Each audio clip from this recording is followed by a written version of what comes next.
Hanging out in Nashville, and usually I don't fanboy, but I kind of do a little bit. And I've been playing it cool with you, man. One of my favorite songwriters here, the great Will Hoge. Thanks for taking a moment, man. Thank you for saying that. I appreciate it. It's good Really, to be here.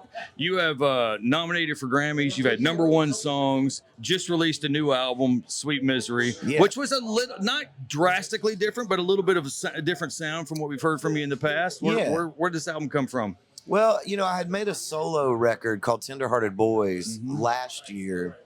And so that was the first time where I just locked myself away and did all the instruments myself. It was really stripped down kind of project. And then we had done a re-release of the first 2 albums, Carousel and Blackbird on a Lonely Wire, where we had gone back in and remixed, remastered Carousel, and we completely re-recorded Blackbird because those master recordings had gotten burned up in one of the fires in California. Really? Yeah, and so as we were doing that, I just I felt like I dialed back into the sort of rock and roll band, just the way those records were so innocent and so fun to have recorded. Like looking back, I hadn't spent a lot of time going back, and listening to those things. And so when I did, I was like, man, it'd be fun to kind of pursue a record like this again, especially coming off the heels of something that was so stripped down.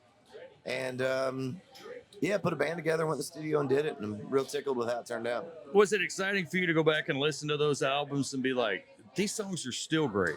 Yeah. Because usually when you record an album years later, you're like, man, I would have done this different. I would have, this line would change. Yeah, and there was some of that. I mean, the beauty of getting to re-record Blackbird is we kind of did get to redo a little. And I was really pleased with how little, there's very little on there that I was like, man, that's real bad. Like we released that on an album. I don't know. Like for the most part, it was both like, it's been long enough and I have never really gone back and spent much time with them.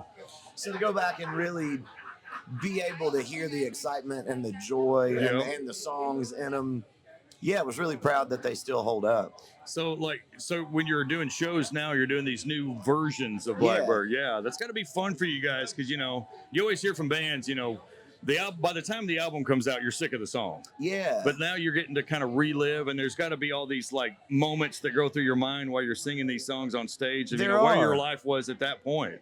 Yeah, and there's some of them that just mean something different now. There's songs that I've written 25 years ago that you go, well, I thought this was about X, and it's really about Y. So the meaning has changed for you even? Yeah, sometimes. Wow. Which is cool. That is very cool. You find a different place to sing it from and why you're singing it. And then it's fun, too, when you've made, I guess with Sweet Misery, it's 15 or 16 studio albums. Yeah. And so, you get people that have come on, maybe they just came on 3 records ago as a fan, and they're not going to necessarily go back and listen to everything, but then when you put out kind of a re-release of a record, it's new to them. Yeah. And so to get them to watch an audience of people maybe that have only been here for 10 years, go, man, there's stuff. The newbies, right. Yeah. There's stuff that's 20 years old that they're like, man, this is great, and they're discovering it for the first time too, which is cool. So where are you? Do you feel in your career now? Man, I hope I'm just kind of smack dab in the middle of it. Yeah. But I mean, realistically, it's funny being here for Americana Fest and looking around and seeing how young a lot of the new artists are. And it's wild how talented these young artists are. It's incredible. Like, it's a whole nother level now. It is. And it's cool to, I mean, in some ways to kind of, if not be on the cusp of, the kind of grandfather artists of the genre, it's like, whoa, all right, which is cool. It is very cool, but let's be honest though, don't you wish they kind of sucked just a little bit? It'd make it so much easier on you.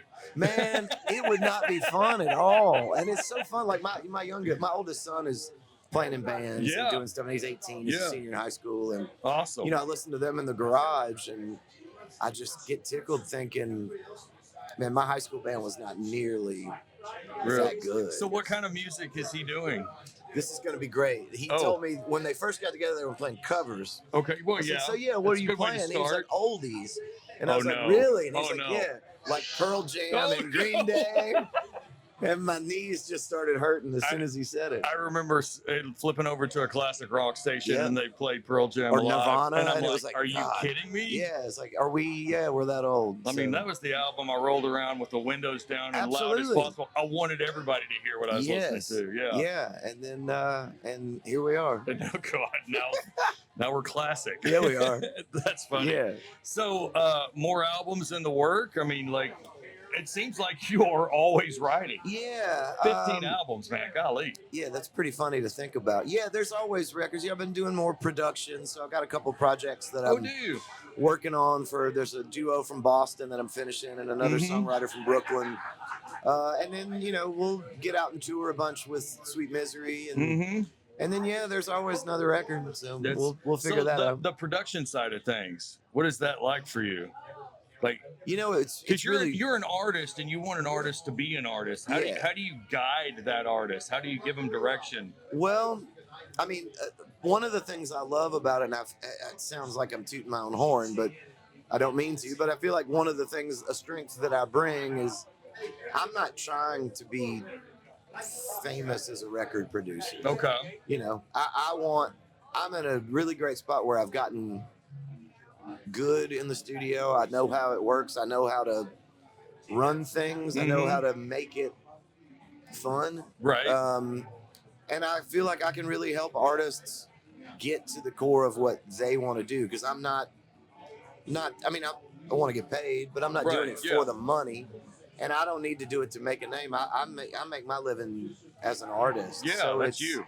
I like being able to just sort of bring a perspective of, what's best for you. And the records that I've made for other people, I don't feel like there's a Will Hoge sound as a producer. My goal is to hone in on what is your core sound and what are you trying to do. And I feel like I've been pretty good at being able to help people get to that.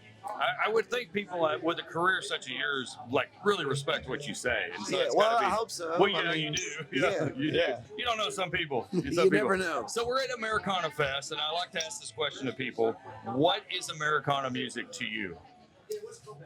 That's the same face everybody makes, and that's I think what's kind of great about it. Yeah, it's really hard to describe. It's like, I think in some ways it's. Do you remember the old Rudolph the Red-Nosed Reindeer Christmas special where they go to the Land of Misfit Toys? Yes. And it's sort of all these toys that are slightly off just a little bit. The one's got a triangle wheel, and I feel like Americana is that. It's all these people that don't really fit anywhere else, or they used to fit somewhere else, and then somewhere else changed. And, and that will happen. And then here we all are just trying to make records, and, and I feel like it used to be Americana was a much smaller tent when this genre first started. Right. And I think as more misfits have, as we've grown, they just keep opening the tent more, which is cool. So it's a merry band of misfits. I think that's pretty good. That's a great way to describe it. I've had so many people try it. It's really the elevator pitch is impossible. Well, that's the best I got. But somebody, you pull up in a bus or a van at a gas station and you hop out, and the people are like, "Well, you're obviously in a band. What kind of music do you play?" What do you say? I say rock and roll. Rock and roll. But I feel like rock and roll fits under Americana. Yeah. I mean, what's more Americana than that? Really? Not much. Yeah, right. So, day one, Will Hoge picks up a guitar. What do you say to him today? Oh, man. Enjoy the ride.